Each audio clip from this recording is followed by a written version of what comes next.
Hi, how's it going everybody? Welcome back to some more Debate 'em All, the series where I agree with you, because I don't do very much debating. I try my best, I'm just not a very argumentative person.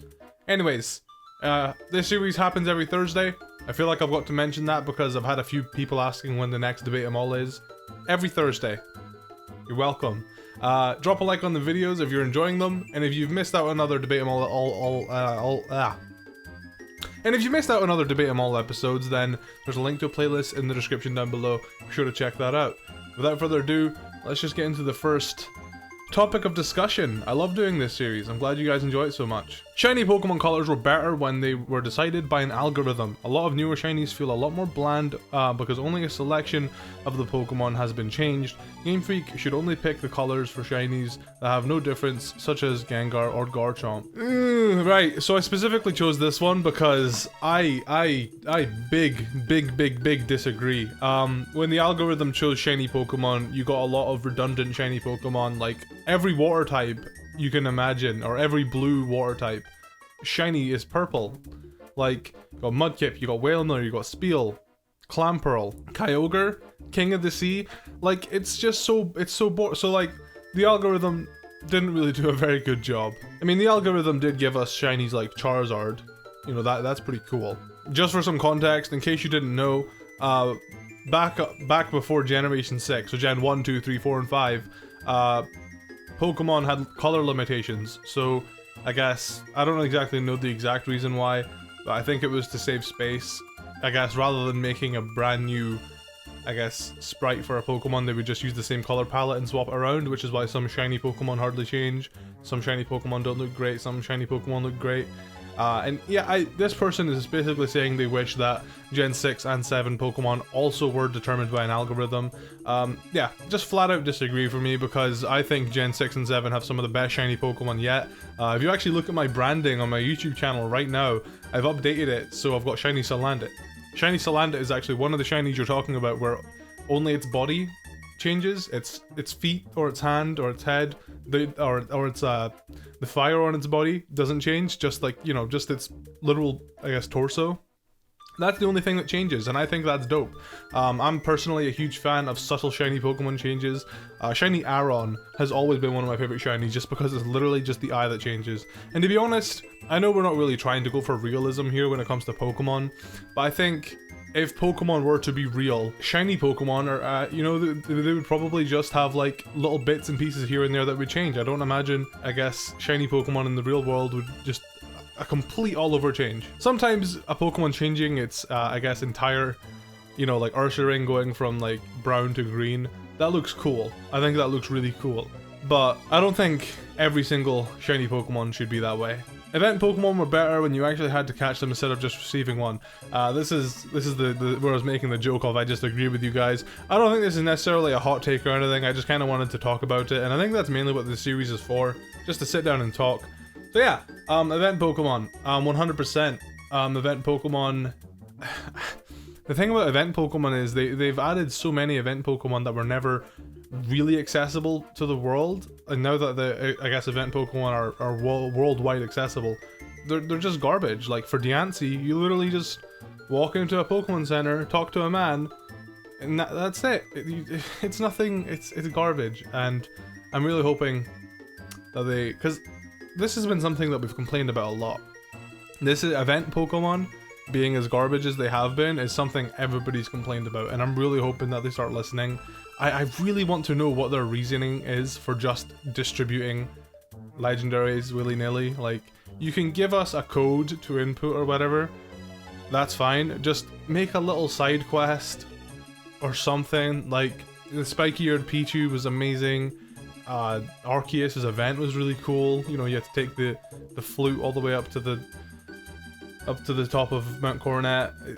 I miss when events were actually fun. And like I said, I don't think anybody's gonna ever disagree with that. Like, I challenge you right now to give me one good reason as to why they shouldn't, besides laziness and stuff, I guess. Tell me why. What is their reasoning for making event Pokemon such garbage? I just want to know what you think is going through their head, besides laziness. So I've got a comment, I've got a two-parter here. The second one is the one I mainly want to talk about, but the first one, Basically, what he says is they should add at least 2 full new evolutionary lines for every type. So, for example, in Diamond, Pearl, and Platinum, or I guess I think it's mainly just Diamond and Pearl, they added Chimchar's line, and that I think is the only fire type, I guess, evolution line of that generation. You could catch Ponyta and other things like that. In Platinum, you could get Flareon and Houndoom. But yeah, fire types were very scarce in Pokemon Diamond and Pearl. So for each new game, they should add 2 full new evolution lines for each type. I guess I do see where, I guess for, especially for like, you know, the example of Diamond and Pearl, I can understand why you would want that. The thing is, I just don't know what the creative process of creating Pokemon is. Like, I don't know how they go about it. I don't know if they even take that into consideration. I mean, clearly not with how Diamond and Pearl wound up. So 2 full new evolutionary lines, so that's 3 stages. That would be, how many Pokemon would that be? So there's 18 types, and 2 full evolutionary lines would be 6 Pokemon. That's 108 Pokemon just for that alone. I don't think that's gonna happen. I mean, they've got older Pokemon in newer games for a reason, and I know people don't want to use older Pokemon. People would rather use new cool Pokemon. But I think just dedicating 108 Pokemon to, I guess, balancing a game, I don't know. It's so, I guess full evolutionary line, if you wanted to, you could maybe cut it down to 2 Pokemon instead. So in that case, it would be 18 times 4. That would be 72 Pokemon. That's still a lot of Pokemon.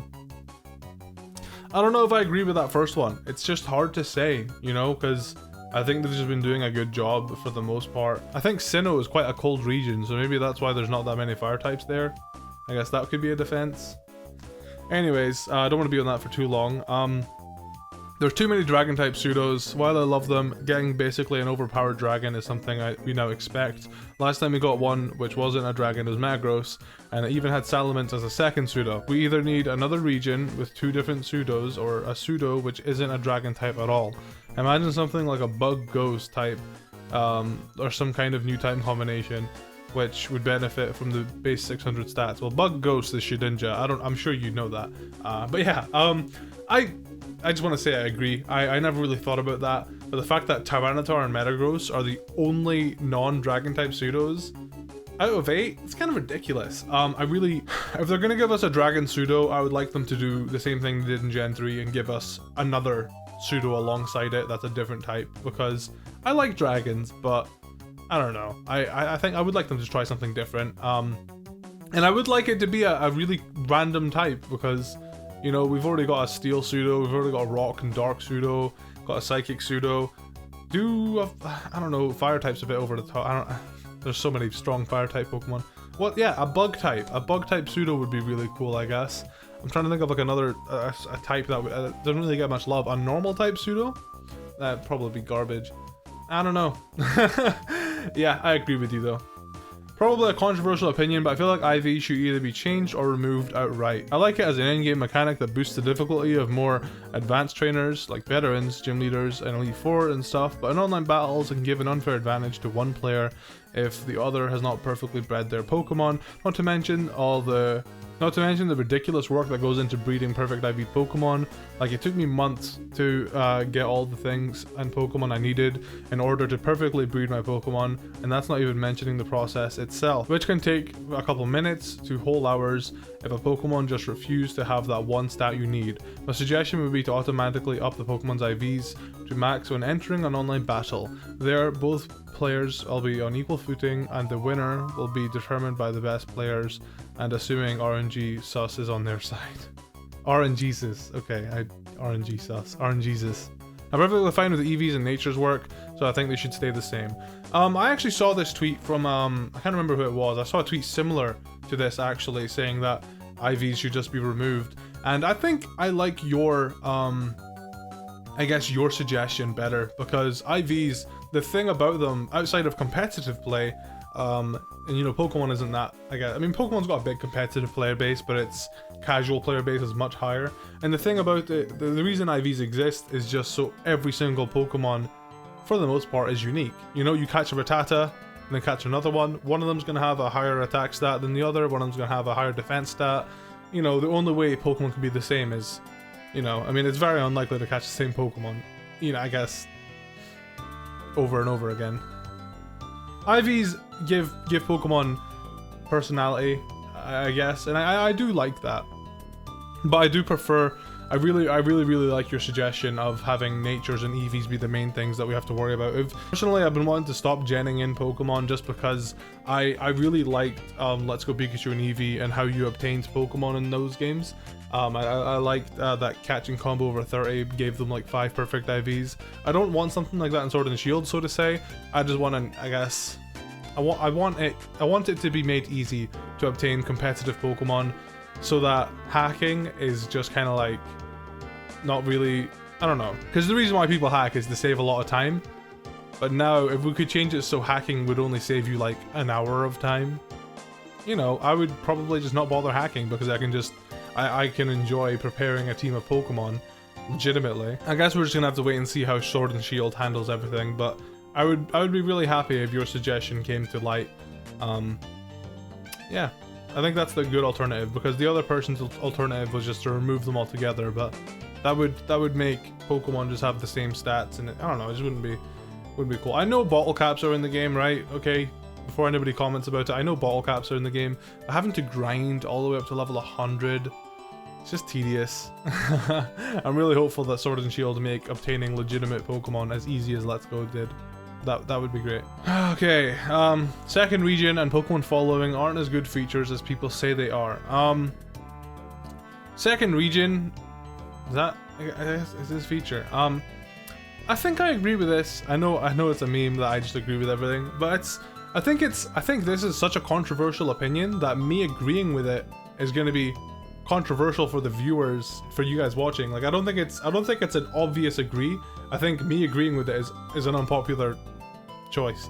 This is something I should typically disagree with, but I agree with it because I think the only reason a second region would ever be hype or whatever, you know, because I guess technically Sun and Moon, it didn't have a bunch of different regions, but it was like 4 islands, you know, you traveled across to a different location, and that was pretty cool. But the only reason people care so much about second regions is traveling back to another one. And yeah, it would be cool to travel to Kalos in Sword and Shield, but I think as long as Game Freak make the Galar, or well, whatever region from now on, if Game Freak make their main region or their sole region, I guess, good enough, you don't need a second region. The reason why everybody liked Heart Gold, Soul Silver so much is for these features, and I feel like I'm just hating on Heart Gold, Soul Silver right now, but I promise you I'm not. Now, Pokemon following you has always been a feature. I've always been like, it's not that good, it's not that good, it's not that good. Until Let's Go came out. Let's Go made Pokemon following you amazing, but the thing is, after a while, the Pokemon following you kind of like became a bit like, okay, whatever. The real thing is riding Pokemon. Just having casual Gyarados come out underneath you when you go surfing. That is what I love. I love that. If Pokemon Sword and Shield were to do that, they probably won't.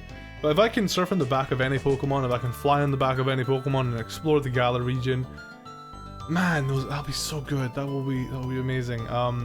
Following Pokemon aren't really, I don't think they're as good as they are hyped up to be, but they are, like, second region and following Pokemon, they're still good features. They're just, I don't know, I think they're kind of like idolized a bit too highly. I don't know.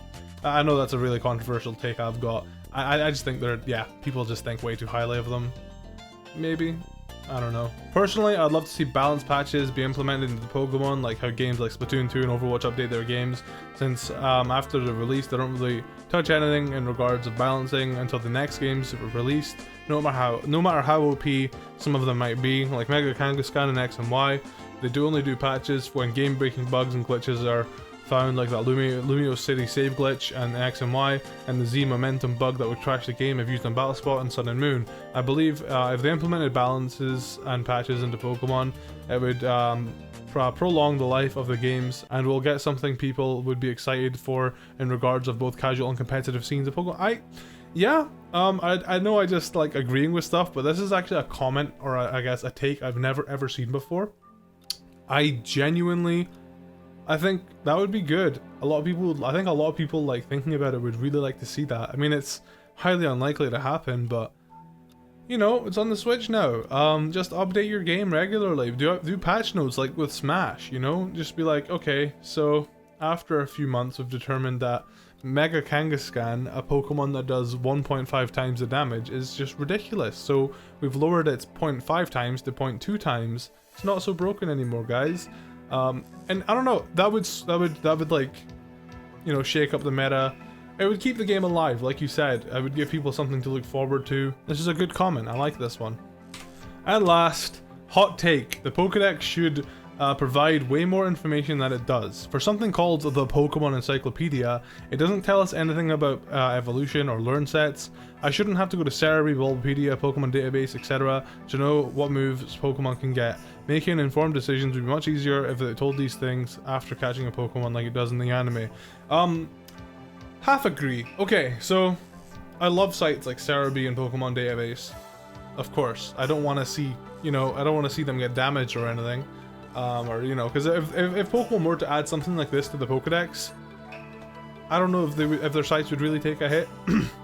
But I guess like the best silver lining, or like, I don't know, the best halfway point for me would be is if you catch a Squirtle, or start off with Squirtle, it'll tell you, I guess you open up the Pokedex, look at Squirtle, it'll tell you his Pokedex entry, you can play his cry, you can see the height, see where you catch it, which is nowhere because it's a Squirtle, and then maybe there's like a moveset option, a moveset part, and because you just got Squirtle as your starter, its only moves are Tackle and Growl and Bubble, so it just says Tackle, Growl, Bubble, and that's all it shows, until you learn another move, and then the Pokedex will be like, the Pokedex will learn new information, like, oh, Squirtle learns Bubble at this level, so then next time you go to your Pokedex, it's like, oh yeah, Squirtle, this is its level up set. So I guess it would be like obtaining information, and then, you know, I guess that would be another part of like completing the Pokedex. That would probably annoy a lot of people, is like leveling every single Pokemon up to 100, so you've got their entire learn set and all of the abilities they can obtain. I really would like, I guess, to have that though in the Pokedex, like once you've, I guess, leveled a Pokemon up and taught it a new move, it's like, oh yeah, Squirtle can learn this move at this level, and you've just got that information stored into your game. I mean, I'm sure that would be a lot of work for the Pokemon Company to implement, but I think it would be a nice silver lining as well, is because you don't get it, and you don't get that in the Pokedex until you've already had it. So like, for example, if somebody wanted to know, oh wait, does Squirtle learn this move at all, they would still have to use Cerebi and Bulbapedia. But you know, if they've already came across it, then it'll be in the Pokedex. I don't know, I think that could work well. Anyways, with that, we're gonna go ahead and wrap up this episode of Debate 'em All, where I agree with you guys. I literally just agreed with everybody this episode except from like one person. I'm sorry. These are my favorite comments, and we're gonna continue taking comments from these videos. So I just want to also add, I adore reading all your guys' comments. This series gets so much comments, and I just love reading everything. If I could, I would include all your comments in these videos, but 7 comments in and I'm 25 minutes of talking, so I'm doing my best. Okay, I'm doing my best. But if you got a hot take or an opinion you'd like to share, go ahead and leave it in the comments below. Drop a like on the series if you're enjoying. Next Thursday, keep your eyes peeled, there's gonna be more Debate 'em All. This was episode 7. Check out the other ones if you missed it, and I'll catch you guys next time.